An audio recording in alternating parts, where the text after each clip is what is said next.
So now is the time for our special lecture. Let's invite Naina Binam Prabhuji and have our lecture of the day.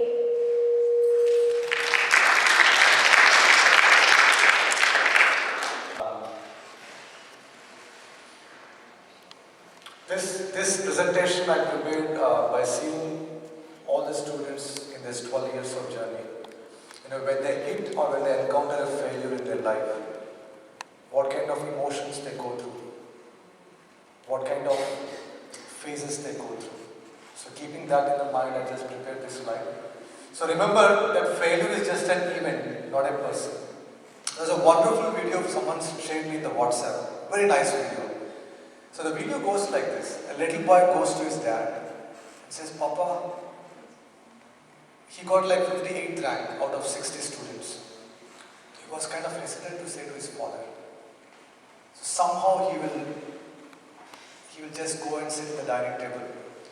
And the father will say, why are you sad? He said, Papa, I got 58th rank. So it's okay. So you can next time you can go to 50th rank. Next time you can go to 48th rank. That kind of push is required for the students, not just for the students, even for us also, for adults also. Many times we all fall, not because of seeing the failure, but because there are no people who are supporting us. And this leads to suicides. This leads to so many things which are not really required in our life. So mind you, failure is just an event in our life. It's not a person. When a person is failed completely, still he can come back. So let's go to the next slide. I don't know if this works or not. Okay. This is a wonderful slide what I came across. And I'm sure I think you all can relate. Next slide. When we all were kids, right, we all fell repeatedly while walking. I think those who are not married right now, you will know all those things when you get married. Because I had this first time experience when I had my first son. It took about 1 year for him to get confidence. He will start walking one step, he said, no, I cannot do. So myself and my wife kept on pushing, you can do it. But he was not having that confidence. It took about 1 year. So 1 year we were so patient with him. We kept on pushing him that you can walk. And one day when he walked, there was a glow in his face. Yes, I can do it. And today he runs. So we all had this experience. We all fell down repeatedly. But today are we having the same problem? No. We have confidence today. It's an event. It's not a person, it's an event in our life. But we get stuck to that. So what we have to do is we have to change the definition of failure in our lives. When we don't change the definition of failure, the chances of we going down or getting depressed are way too high. Again, when I used to go to this kind of classes back in India, 15 or 17 years back, the suicide rates amongst the students are way too high. Why? Lack of mentors. Lack of people who can give them push, who can give them confidence in their life. Just like our parents have given enough confidence when we were kids, today we are running. Right? The same kind of confidence is required in every phase of our life. So the problem is we all think that failure means it's an opposite of success. Or if I don't have success, I'm failed. That's it, my life is doomed. So we have to change the definition of failure. We should think failure is just one step away from me, from the success. It's a precursor for the success. So when we have the same kind of a concept that our parents were there right from our childhood, even though we had so many failures, even though we had so many events in our lives, but still we are what we are today. You all have come to America, you all are doing a master's, PhD, some are working in multinational companies. The same thing. You all should think that there is one person who is always with us, no matter what. Just like we draw the strength from our parents when we have our completely low in our confidence, if we know the art of drawing that connection, drawing that strength from that person who is always there with us, no matter what, then we'll never see low in our life at all. Our confidence will always be in high state. So when we learn the art of drawing the strength from our connection with the Lord who is on our side always, He is there in our heart as soul, but we don't acknowledge that. We don't recognize that. That is the biggest problem.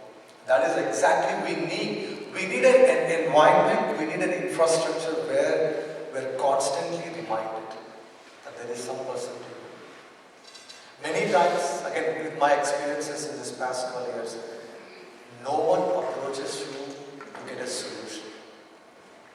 All they need is a shoulder where they can lean and just wet out their frustrations. No one wants solutions. But what we do, the moment we get a question, immediately we start giving a solution. That is a wrong thing. Just listen. That is enough for them. Oh, I have one person whom I can go. He's always there for me. Again, as Subir Prabhu or other students who used to call me, I learned all these things because of my teachers. Even till date, if I have any problem, it doesn't matter if it is 1 in the morning, I'll call them. So when we draw the strength from this person who is always there with us, then we can see failures as stepping stones for our success.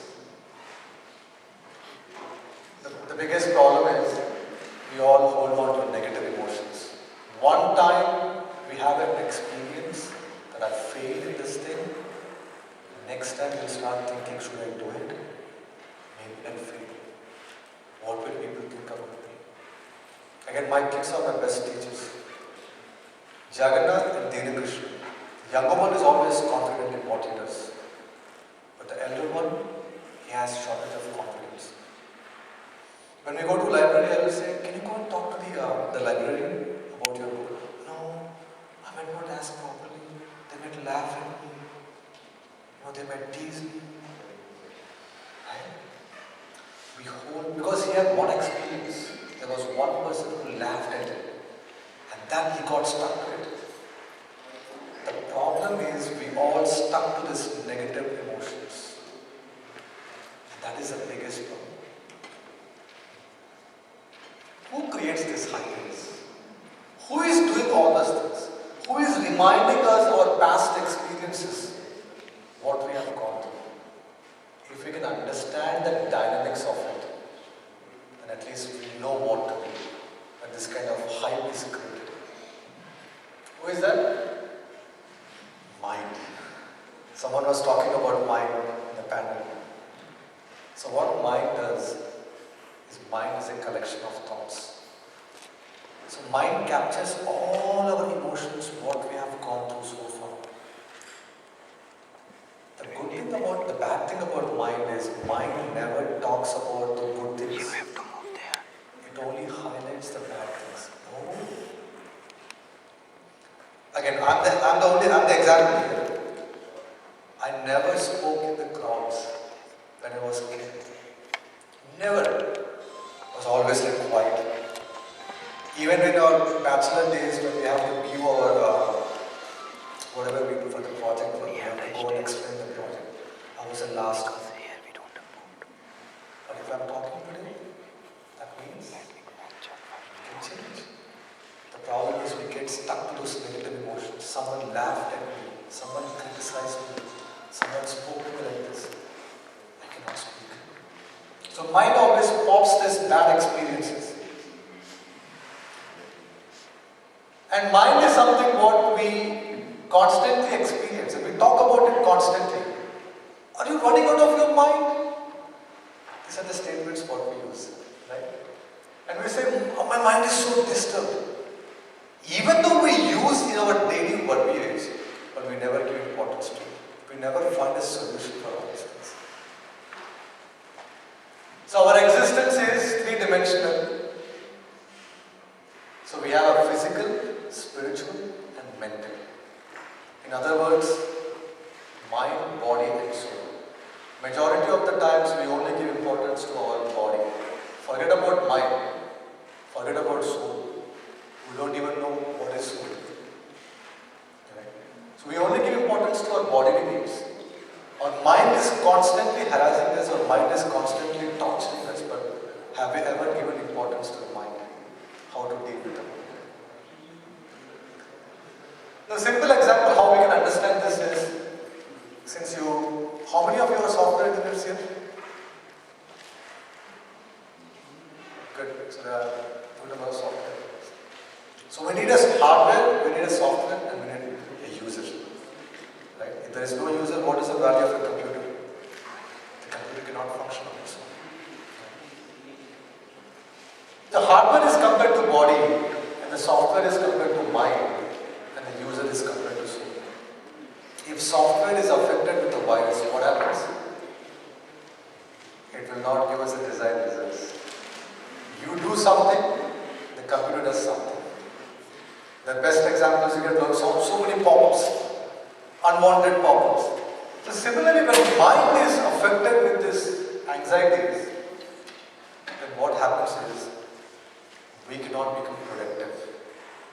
The mind always throws this negative emotions. And no academic institution will teach how to deal with the mind. So people think spirituality means, oh, when I become 40 years, 50 years, then I can sit down and read all the scriptures. No, spirituality is required right now. When we know how to deal with the mind, when we know how to stop this negative emotions which are being popped at us continuously and constantly, you can become productive, isn't it? So the soul is a source of all consciousness. And what mind does is, mind is a channel through which our consciousness goes to the outer world. If there is no soul, if a dead body is lying here, the body is still there. The body is missing. The soul is what is missing. So what mind does is, mind is like a channel.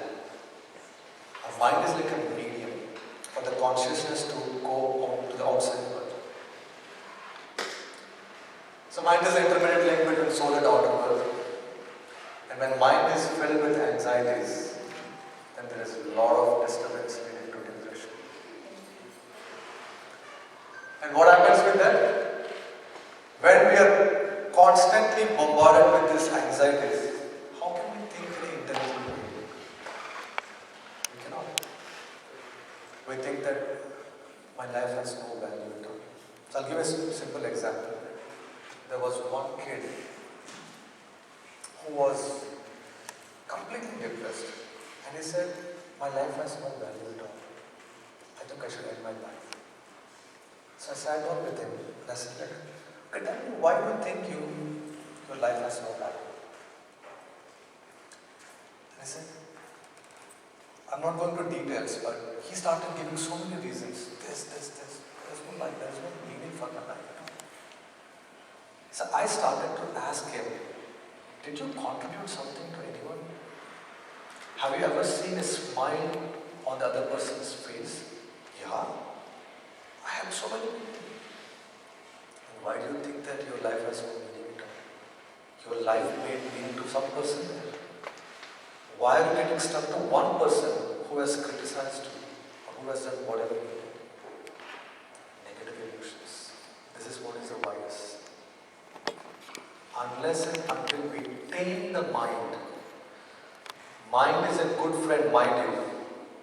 At the same time, it can be the worst of the enemies also. So mind is a vital tool to connect the outer world. I purposely did not put the M there. Can you click one more time? Mind, M stands for it magnifies the problems. The problem is this much. So what mind does is mind magnifies the problem. I in the mind stands for it imagines the pleasure. My son Jagannath, he likes Rasgulla. So one day, it so happened that we all went to a devotee's house. Unfortunately, there was a small sand particle in that Rasgulla. So he was imagining, oh, today he made Rasgulla. In Tampa, there is one devotee who makes with jaggery. This big Rasgulla. That's my favorite one. So there was some small sand particle. For him it was a big one. He was, the whole 2.5 hours he was imagining, when will I go? When will I take that one scoop of Rasgulla, put in my mouth and chew it? Every 15 minutes he was asking, Daddy, how long? Are we almost there? We just started. Now are we almost there? Every 15 minutes. So finally we reached. He got the bowl of Rasgulla. He put that one scoop of Rasgulla. The sand particle came. I said, Daddy, I think those 2.5 hours I was thinking, contemplating about this Rasgulla. But what about it? He didn't eat it. The mind imagines the pleasure. It's an antibiotic. But no one gives importance to it. We fall prey to these pleasures, isn't it? The small titillation what you get, we say, let it. Any sense gratification, tell me how long it can last? Not more than 5 minutes. If you eat like 10-15 gulab jamuns, and if you are given one more gulab jamun, what will you say? Will you eat it? Thank you. But we imagine pleasure. N stands for neglecting the opportunity. That 3 weeks of my stressful life, I completely neglected my family life. My wife was the primary. She understood that there is something serious. Again, in my 17 years, I never experienced this much stress. 17 years of my career. Because it was magnifying the problem and it was neglecting the opportunities. My son Jagannath and Dina Krishna, they used to come and say, Daddy, can we play? I said, no. I was neglecting all these wonderful opportunities, what I could have given to them by giving wonderful memories. So unless and until we become strong, unless and until we put this antivirus of some XYZ, I will talk about XYZ later, we'll have this problem. D is, it denies the reality. My wife was suffering and she was going through health issues. I said, no, you handle all these things. I was just focusing on work, thinking like we were doing so many things. And today, pin drop silence. Last week I went to work and my boss was saying those 3 weeks of our stress has no value at all. So he denies the reality. Since I come from Florida, and I think our Mahi, I don't know if she is here or not. So what mind does, when we go to the ocean, you see these high tides and low tides. Right? So mind always tosses up and down. Unless and until you know how to handle it, it's very difficult. A person who is expert in swimming, he knows when the highway comes, the wave comes, then he knows what to do. So Mahi was sharing her experiences. When the highway came, then she kind of bent her head. Once the wave passes through, then again you can be in the ocean. Unless and until we know how to handle it, it's very difficult.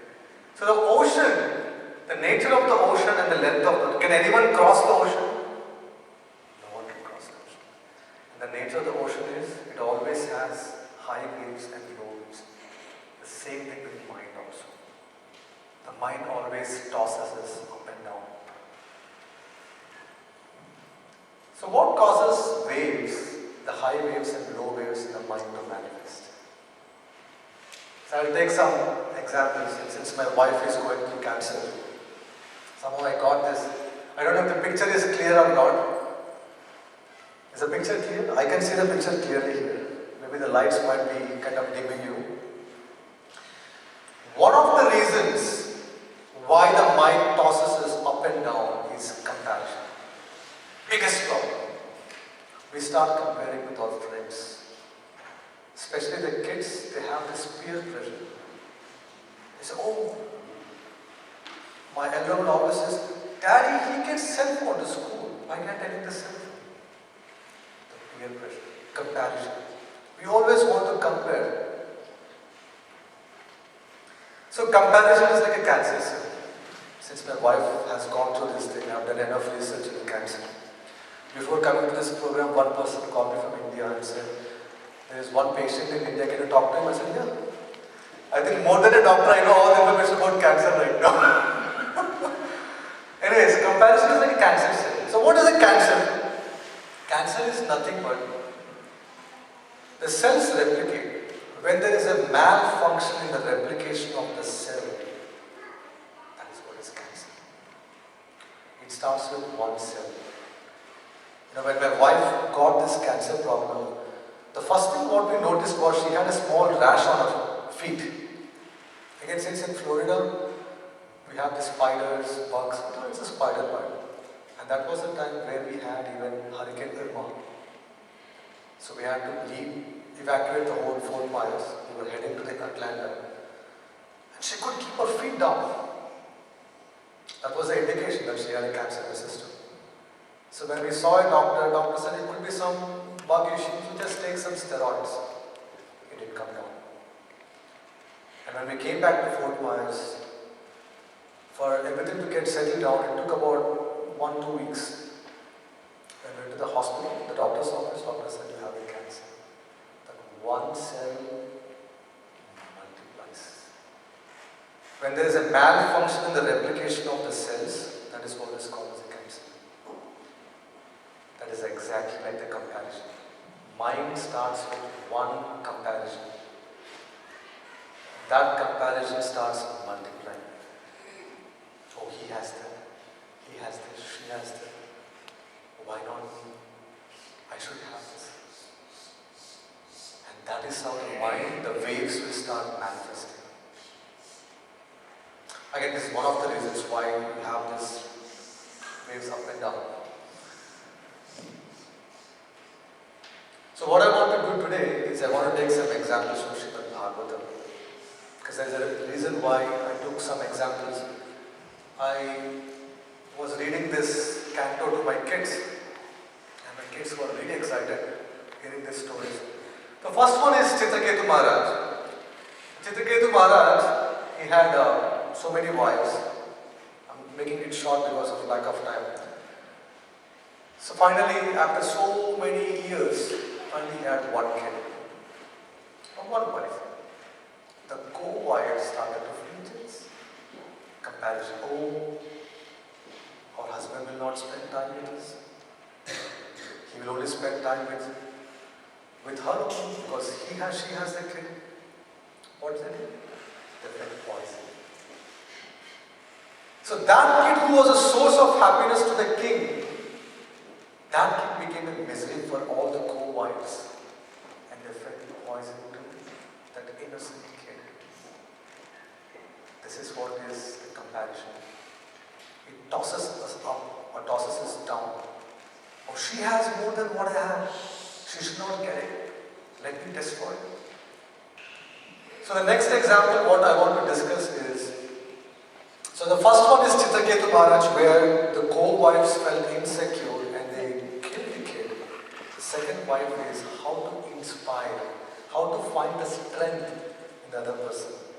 Dhruv Maharaj was this little boy, and all he wanted to do was he just wanted to go and sit on the father's lap. The stepmother said, no, you cannot sit, because it will take blood from you. And this kid said, why? What mistake I did? He went back to his mom and said, what mistake I made? Why can't I go and sit on the lap of my dad? And what did Suniti say? Suniti Smriti did not start putting this blogging, oh, my co-web did all those things, I'm going to file a petition. She said, there is one person who is always with you. One statement which I like the most in the scriptures is, she says that do not give hatred to those who gave hatred to you. This is anti-virus. When the mind starts saying, oh, he hated me, let me also hate him. And this is the first step of it. But Suniti says, do not give hatred to those who have hated you. Just because somebody doesn't love us, it doesn't mean that everyone hates us. What we do is, we fill the second blank. One person is not loving me, then we say, no one loves me. No one cares for me. We put this default state. This is the role of a mind, which is not tame, which is not properly controlled. So mind, recently I think you all would have watched this RRR movie. How many have watched this movie? Thank you for being honest. How many of you liked the movie? You liked it? So the movie cost, what does the movie cost? Do you know the movie cost? No. The movie cost was, I think, huh? So she is saying 500 crores. But how much they made? Very good current affairs. 1,000 crores. And still it is going, it is still increasing. So in RR movie, there are different segments there, isn't it? Director, screenplayer, and then you also have this story theme, the graphics. Everyone has to come together, only then the movie will become hit. It's a high budget. So you put high budget and you got high revenue. But there is one director, one screenplayer who always does low budget movies, but high quality. Low budget but super hit. And we always cling to it. Who is that?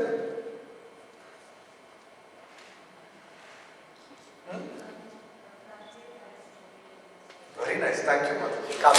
Kashmir Files. So we always think about the people who are around us. But let's see who is a powerful director. Mind is a powerful director. Whatever movies he take, the budget is super low. Is he putting any penny there? Nothing. But the screenplay, the direction, the vision is super duper hit. Just like RRR movie, when the movie got released, people watched that movie several times. They said, like, I don't know, I was captivated by this graphic. So I want to go and watch this movie again and again. And in every moment, mind is playing a movie much more high quality than RRR movie. And there's no budget at all. Zero budget.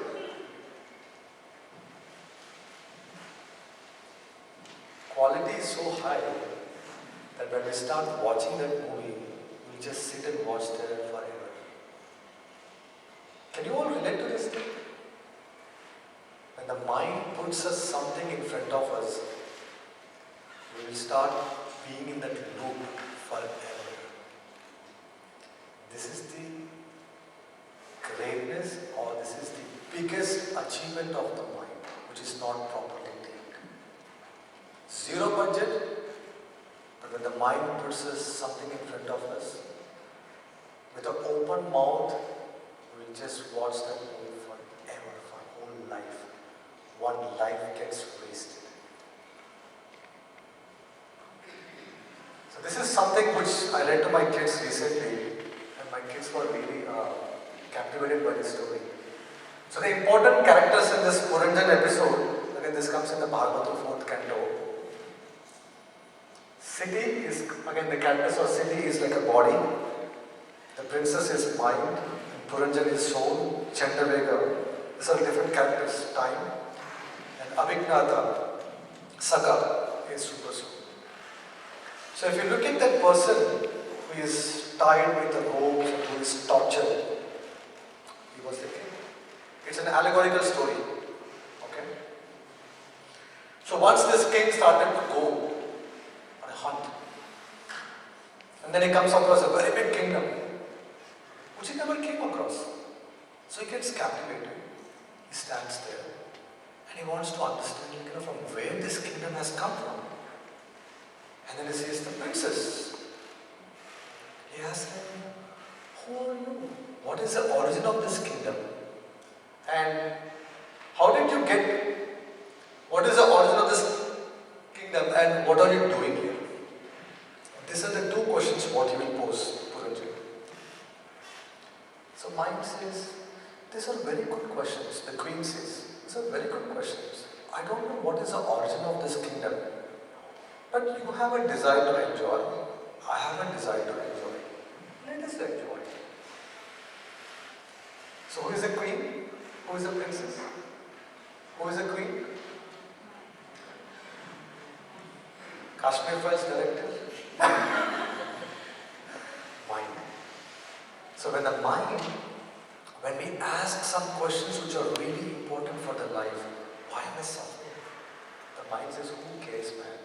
Let's go for a party and enjoy. You are here to enjoy. I am here to enjoy. Let's go and enjoy.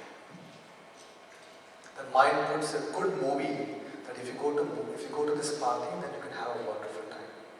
Zero budget. Right?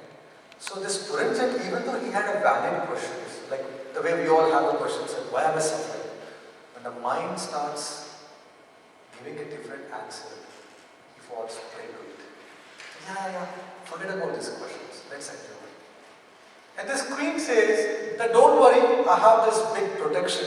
I have this serpent, 5-headed serpent, who will take care of us.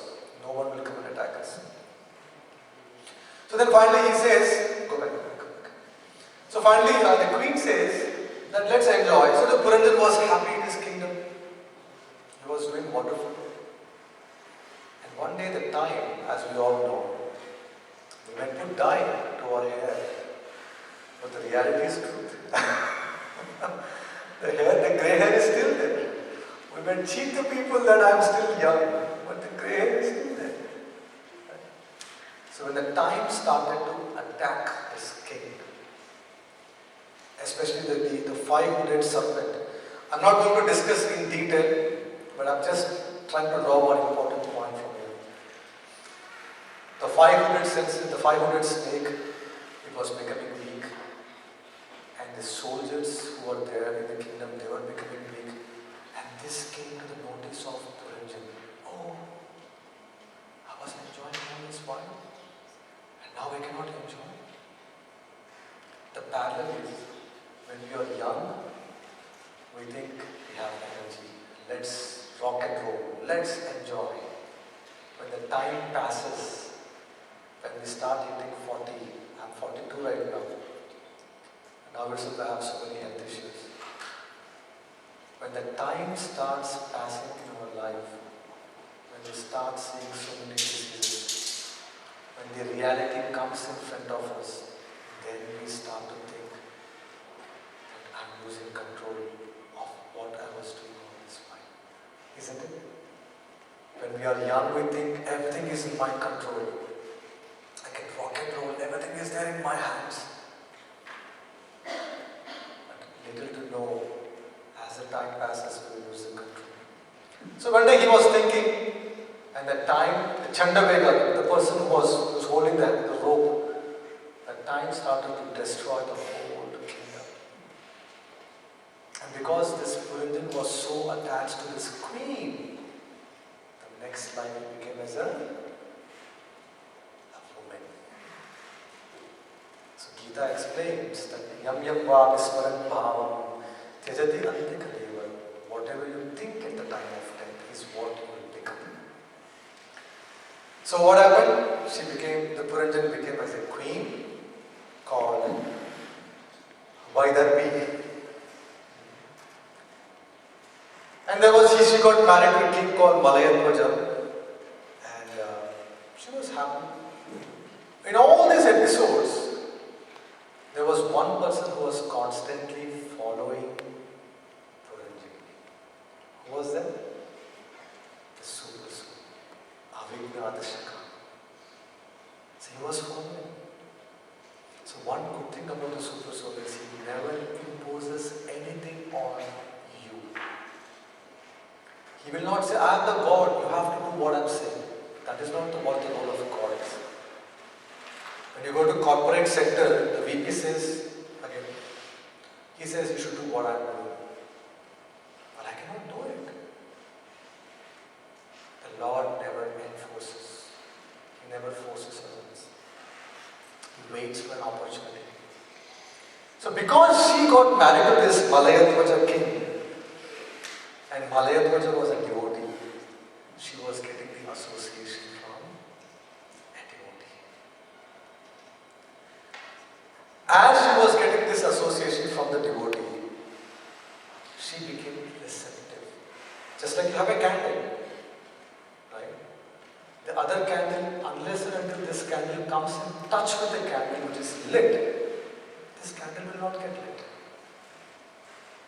Unless and until we come in touch with those people who have this spiritual inclination, we will not become receptive. That is the whole purpose of Bhakti Yoga Club. The Bhakti Yoga Club is designed to create that infrastructure, to create that environment where the kids can come and get inspired, by which they can become receptive. This Puranjan was enjoying his life. He never gave importance to that one person who was always following with him. Right? But because she got in touch, or he or she, the next line, in touch with the devotee, he became receptive. So, can we change the chain of thoughts in our mind? These thoughts what are continuously tossing us up and down. How can we even change them? Do we have any hope? The first level is physical reality, like yoga does, taking deep breaths. But not many times you can just sit there, let's say on an airport, the flight got cancelled. Right? Can you do yoga there? In front of everyone, in front of all the passengers? No, I'm stressed. Let me breathe. No, it's not practical. The second thing is, you can think about, you can start analyzing the thought. Right? The main thing is, unless and until you have something higher than the thought what we are contemplating on, you cannot really switch the thoughts, isn't it? First of all, we don't know what is higher thought. How can we switch the thoughts? That is why the third method is effective, which is the spiritual level. The spiritual level is, Bhagavad Gita explains that we are different from all these thoughts. You know, when a system is affected with the virus, you get so many pop-ups, right? So if you click on one pop-up, what will happen? System will be crashed completely.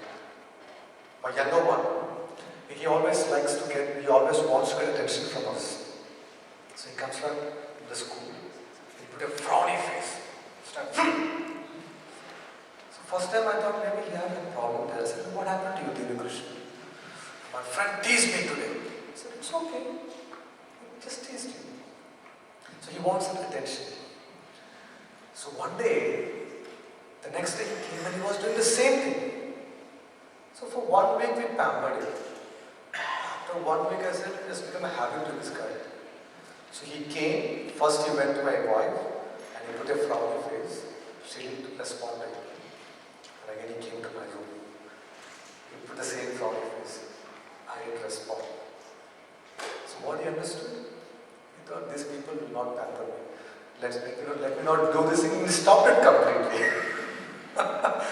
So when we get these pop-ups, instead of going and clicking those thoughts, we just keep on ignoring those thoughts.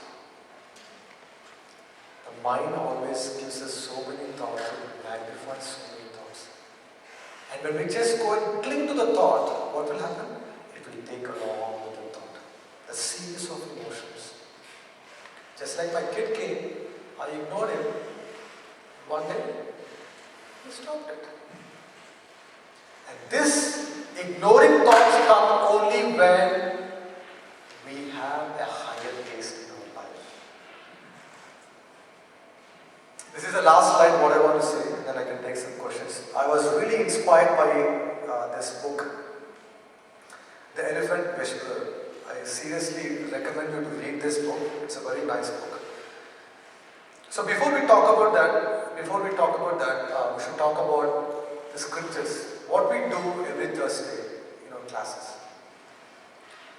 All we do is we discuss this great scriptures called Bhagavad Gita and Srimad Bhagavatam, which give us the real meaning for the life, which puts us in the right perspective.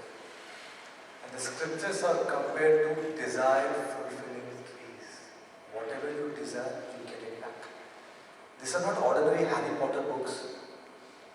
My son likes reading this Harry Potter. So one day I was just talking to him, and then somehow this word came, Harry Potter, read Harry Potter book. Why are you wasting time reading Harry Potter books? Anyway, so reading all these books, you might read like once, twice, and after that you get bored. I said, I've read these books. Ramayana, how many times we watched it? If I play Ramayana today right now, how many of you will watch as you will watch it for the first time? Everyone will. Why? What is so special? It's the same story. It's the same story. There's a difference. So these scriptures are like a desire-fulfilling trees. With whatever desire you approach the scriptures, they will fulfill. If you approach the scriptures to get money out of the scriptures, yes, you have so many karma kanda. If you want to get supernatural powers, yes, it is there. So scriptures are like desire fulfilling trees. So I will tell one story. You can read this Elephant Whisperer later. So this Lawrence Anthony was an environmentalist. And there was a place in Africa where these wild elephants were kind of destroying all the crops. Because the people, they shot down the female elephant and the kid. So the herd became really mad. They said they put electrified fence, but still they destroyed the electrified fence and they were destroying all the crops. So finally the villagers decided that, you know what, let's do one thing. Let's kill these elephants. So they hired people from other places. They all came. They had big rifles and guns. So everyone went to this environmentalist, Anthony Lawrence, and said, you have to do something. These elephants will get killed any time right now. Do something about it. This guy, he knew that his life is at stake. He ran towards these elephants, looking right into their eyes. And he was begging, screaming, please don't come here. If you come, you'll be killed. And these elephants were charging towards him. The male elephants, they were charging towards him. And he was running towards them. He knew that something is going to happen. And everyone discouraged him that don't go. This is risky. But he said, no, I have to do this thing. So he started running towards this charging elephant. And out of everyone's surprise, the elephant stopped there. The elephant could understand the person's intentions and emotions. This universe has a language which can be understood by all the species. That's what is a secret. How can a beast understand this person's English? He was not talking in elephant language. He was talking in English, plain English. He said, please don't come. He was just looking with a deep, sincere heart. He said, please don't come. This elephant stopped. The elephant went back. The next day, when Lawrence Anthony came back, this elephant extended the trunk So he understood that this elephant wants to share his emotions. When he went close, this elephant started to touch him with his trunk. After some time, he had a grandson. Without even informing his daughter-in-law, he got the kid out. He went to the forest. All the elephants came and they were pampering this kid. This is a real story. And that's why I put the book name also, if you can read that book. The point what I'm trying to drive is when we have a sincere desire and when we approach the scriptures with a sincere desire, the scriptures have the power to reciprocate with us. But unfortunately, right from our childhood, no one taught us why we should go to temples. I'm not no exception here. I used to go to temples to get first grade, or to pass the exam, or to speak of first grade. How many of you had it? How many of you know Chilkur Balaji temple? Have you got Chilkur Balaji temple? Did you go to Balaji temple? The temple deity name got changed to Visa Balaji temple. People go and circumambulate first. And if they get visa, then they have to circumambulate 108 times. So the temple name became Visa Balaji temple. Right from our childhood, our parents, or the place where we were brought up, we were just taught how to utilize the temples for our needs. One day I lost my bike and I was praying intensely in front of Balaji temple, the deity. Please get my bike back, otherwise my mom and dad will scold me. That is not the point of approaching the temple. Temple is a hospital for diseased soul. Who is teaching all these things? So this Lawrence Anthony guy, because he approached this mad elephants, wild elephants, with a sincere desire in his heart, the elephants stopped their disturbance and the elephants went back like 1,000 feet back, so that they will never come back. Now comes the twist. I think in 2012 he got massive heart attack and he left his body. How did the elephants get to know about this thing?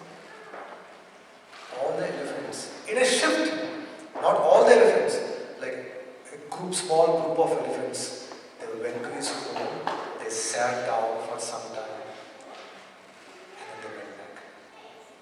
So there is one language which is common in this universe. That is the language of love. Unfortunately, our academics, unfortunately, the so-called religions, whatever we have in today's world, they are just bringing differences, not the love. God is one. It's okay if you're a Christian. It's okay if you're a Muslim. It's okay if you're a Zoroastrian. What matters is the love. How can the elephants understand that this person left his body? They all came and they sat down. They offered their prayers and then they went back to their places. So when we approach the scriptures with the proper intention that I want to establish my relationship with the absolute truth, the scriptures are there to fulfill our desires. But the problem is we approach scriptures for our needs. There's nothing wrong in it. Yes, you can approach the scriptures for our needs. But is it what the purpose of approaching the scriptures? So in this Bhakti Yoga Club, what we do is we create this infrastructure where we understand the purpose of the scriptures, where we understand the purpose of life. As you have seen the videos before, they all are well settled. They are working in Apple, some are working in Amazon as managers, and some are working as a research scientist in Singapore. Bhakti never teaches us to give up our possessions and go to forest and do some meditation. Bhakti says that do what you are doing, but add one more flavor into your life. See spirituality in the right perspective. That is the meaning of Bhakti. So for the past 12 years, this is exactly what we have been doing. Understanding scriptures in a rational way, where we can relate, where we can implement in our day-to-day. If that is not what is done, then what will happen? We just see the scriptures from materialistic perspective. I want something, stand in front of it. I also did it. I'm being honest here. Not for the visa, but for something else. Visa Balaji did it. So, unless and until this mind is... See, mind, all mind, with the last statement I will end it here. Unless and until we give supplements to the mind always needs something. Mind needs some inputs. If you are not giving proper inputs to the mind, then you are always affected with the antibodies. You are always having these anxieties. In Bhakti Yoga Club, what we do? We have wonderful, sumptuous prasad. In other yoga systems, you have to starve yourselves. Again, I am not belittling any yoga system. Please don't get me wrong. I am just saying the bright side of this Bhakti Yoga. We dance during Kirtan time. We have an extended family, as someone was saying in the panel. And after the class, our Mahesh Prabhu and all the devotees, they made wonderful prasad. All we have to do is just add the spiritual flavor in whatever you're doing. That is what is Bhakti. Add Krishna into your lives. Add the absolute into your lives. So we understand philosophy in a rational way. We have a wonderful relationship with everyone. Otherwise, all these students who have come from Colorado Springs, from Mount Spring, why they will come? Because of the love what they got, because of the relationships what they got. How many of you accept that nowadays in modern society, relationships are very hard to establish? Even though you have the relationship, it might stay only for some time. For the past 12 years, when I spoke to this Venkatesh Ragala, who has 16 apartment complex today, you know what he said? He said, Prabhu, for you I will do anything. I said, this statement is enough for me. I don't want anything from you. That one statement, what he made, it touched my heart. When Bhakti Yoga Club is offering all these wonderful things, what is stopping us? So I would strongly encourage and recommend and request and beg everyone, please come every Thursday and spend some time, quality time, spend some quality relationships with everyone and tame your mind. When mind gets proper supplement, when mind gets proper supplements, then the mind knows how to tame. Then we can tame the mind. If a beggar is eating mud every day, if you go and give him rasgulla or gulab jamun, the next day he will think twice to eat the mud. Why? Because he experienced higher taste. Right now our mind, we are only giving exposure to materialistic things. But when we expose our mind to higher taste, the mind will take. The mind becomes a friend. Mind is like a knife in the hands of a doctor or a knife in the hands of a thief. A knife in the hands of a thief can kill. A knife in the hands of a doctor can save. So with that, I would like to end it here. And if there are any questions, comments,